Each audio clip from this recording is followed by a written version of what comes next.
I have to do it. That's why I became an astronaut. Let's go.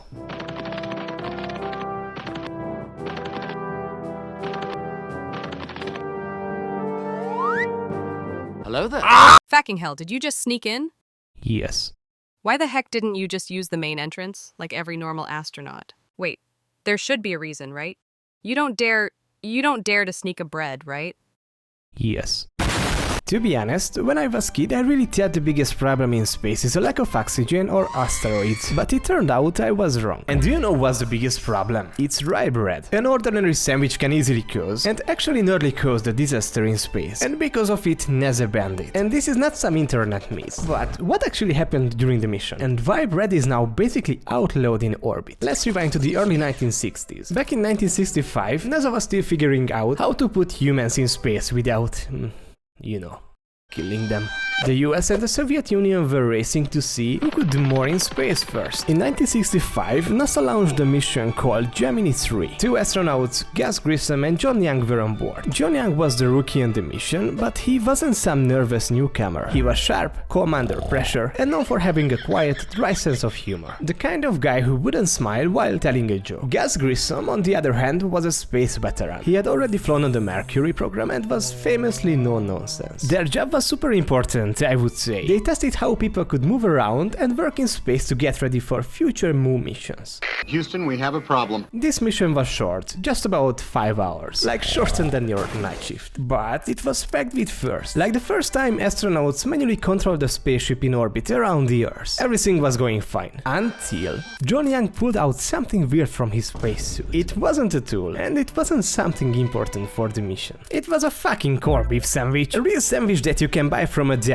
Probably even the first sandwich that ever went into space. John Young thought it would be a funny surprise, but NASA didn't think so, and it nearly costed their life. But how a sandwich could be like dangerous? I guess not the way you would think. No, it won't beat the shit out of you. I will tell you in a few seconds. Young's crewmate Gus looked at him and asked, "Are you fucking serious right now?" And yep, he was. Anyways, Young handed it over and Grissom took a bite. But as soon as they opened the sandwich, crumbs started floating everywhere. Little pieces of bread drifting around the cabin like slow motion confetti. Like, just imagine how absurd was it. You are strapped into a tiny capsule the size of a closet, shoulder to shoulder with one other guy, floating above Earth at 17,000 miles per hour. Every second you are surrounded by million-dollar tech, delicate instruments, and 1,000 different ways to die. And John Young decides it's snack time. That might not sound like a big deal, but in space it is. The thing is that breadcrumbs don't fall, they just float, because you know, there is zero gravity there. And the problem is, if one of them got into a control panel or was breathed in, it could mess up something really important, and you really don't want that. But how does it work? In microgravity, even the tiniest particle keeps drifting until something stops it. And in a spacecraft, that something could be a vent, a circuit board, or an astronaut's lungs. NASA engineers were especially worried about crumbs getting into the air filters, where they could clog the system that keeps the air breathable, and if even one got into a fan motor or circuit relay, it could short something out. And in the worst case, it could trigger a failure in a system you really don't want failing mid-orbit. And while you think that they are exaggerated, I can tell you this isn't just some paranoid theory. They had already run tests showing that food particles could interfere with sensitive equipment, and that's why space food was being engineered to be soft, wet or sticky. Actually, it had to stay together, even when you took a bite. You know, no one really wanted to risk a floating bread grenade. So the guys quickly put the sandwich away before it caused more trouble. But it was a bit too late, because mission control heard what happened, and let's just say they weren't laughing. The thing is that it was totally illegal. NASA didn't even know John Young had brought it on board. I guess you don't often eat space food. Back then space food was weird, let's say. For example, they had meat, which came out from a two-space tube, dried out soup you had to add water to, and little chewy cubes that were coated in jelly so they wouldn't fall apart. Actually, it wasn't exactly tasty.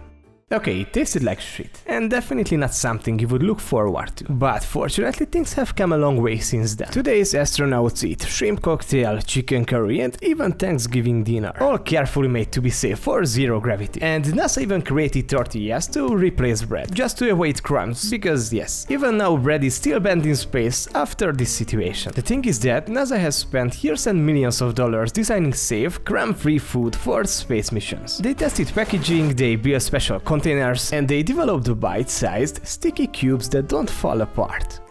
And then a guy brings in a sandwich from a fucking deli. The moment has become legendary, not for what went wrong, but because it was completely absurd. It wasn't in the flight manual and was not planned at all, yet it still happened. The story of the sandwich leaked to the press almost immediately, and the headlines practically wrote themselves. Newspapers loved it. The public thought it was hilarious, a rare human moment in the middle of the serious space race. For a moment, this little sandwich stole the spotlight from rockets and moon dreams. Though NASA was kinda mad. This wasn't just a funny story to them, it was a big mistake. Space is dangerous, and astronauts are supposed to follow strict rules. If something had gone wrong because of that sandwich, it could have been a disaster. Like, do you know what happens if a single crumb drifts into a small fan inside the oxygen system? Something like this. No, jokes aside. First, it jams the blades. The airflow slows, and within minutes, the capsule's CO2 levels start to rise. The crew gets lightheaded, then confused. No one understands why. Mission Control sees their heart rate spike, but can't fix it from the ground. And all because of one stray piece of rye bread. And I know that might sound dramatic, but in space, drama happens fast. The line between we are fine and we are doomed is thinner... Thinner than what? Than the crust on that sandwich. So the situation escalated quickly, and even the US government got involved. Congress told NASA to explain how the sandwich got on the ship. And I don't know if you have ever been through airport security, but back then NASA's security was 10,000 times stricter than the airports, and Young still could sneak in a sandwich. NASA didn't punish John Young too harshly, but they did change things. From then on, astronauts were not allowed to bring stuff without permission. Everything had to be checked first. The sandwich didn't crash the mission, but it did change the rules forever. After that, NASA made a rule. No more sandwiches in space, ever. Not even the sexual one. So this was not just the first sandwich that went into space, but also the last one. And the interesting thing is that NASA spends enormous amounts of money, like multi-million dollars, researching, developing and testing food for space. And why? Because food in space isn't just food, it's more or less a system. It has to be safe, lightweight, nutritious. It cannot spoil, it cannot create crumbs, and it also has to survive launch, orbit and re-entry. In the 1960s, space food was still in its early days. Every bite an astronaut took had been tested in labs, packaged in special containers, labeled, logged, approved and so on. And the budget for all of this is something really crazy. Some estimates suggest that the cost of developing space-ready meals at the time worked out to around $2.8 million per mission, just for food system alone. But how? Like, first there is research and development. They had to figure out what kinds of food would stay safe for months, survive the shaking and heat of launch, not spoil and still be edible in microgravity. That took scientists, food engineers, lab testing and years of trial and error. Then there is packaging. Every single food item had to be sealed in special containers that could handle pressure changes, prevent crumbs and be easy to open without sending stuff flying everywhere. And of course, don't forget about safety testing. If even one meal made an astronaut sick, it could put an entire mission at risk. Just imagine having diarrhea on the moon. So everything had to be tested, approved and retested. So that's why space food ends up being way more expensive than a trip to your local deli. Yes, when John Young casually brought in a fucking $4 corned beef sandwich, he wasn't just breaking the rules. He was bypassing a multi-million-dollar system, a system that was designed to prevent exactly the kind of risk that a sandwich would introduce. And as for Young, he didn't get fired. In fact, he went on to become a legend himself. He flew on 6 space missions, walked on the moon during Apollo 16 and commanded the first space shuttle flight. The man had serious skills.